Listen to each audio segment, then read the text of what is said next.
как я люблю свою кухню. Сейчас я буду жрать свои любимые котлетки. Губка Боб, когда уже будет готов крабсбургер за 5-й столик? Посетители нервничают. Сейчас. Где этот бездельник? Где он опять тратит мои деньги попросту? Губка Боб, где же ты наконец? Вот он сел. Что значит вот он, я тут? Быстро жарить крабсбургеры. Я уже, Ты хочешь, чтобы я разорился? я уже сделал много котлет. Еще больше. 5-й столик ждет своего крабсбургера. Я уже сделал это. Быстро за работу, бездельник.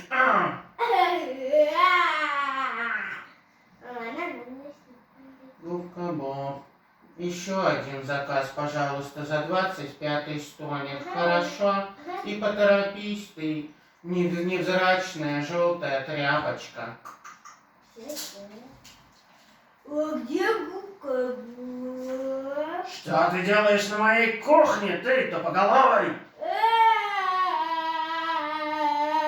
Это все, что ты можешь сказать в качестве контраргумента?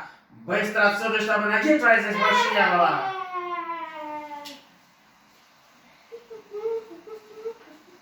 Может, уже хватит петь и приступишь за жарку крабсбургеров?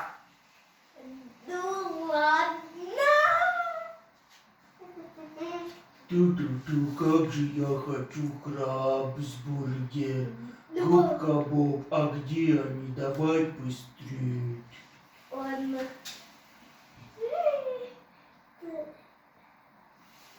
Как же я люблю жарить крабсбургеры. Дун-дун-дун-дун-дун. Еще один день на любимый на работе. Вам, наверное, интересно, чем же все закончилось. Об этом вы узнаете в следующий раз. Извините, это крабсбургеры дают о себе знать.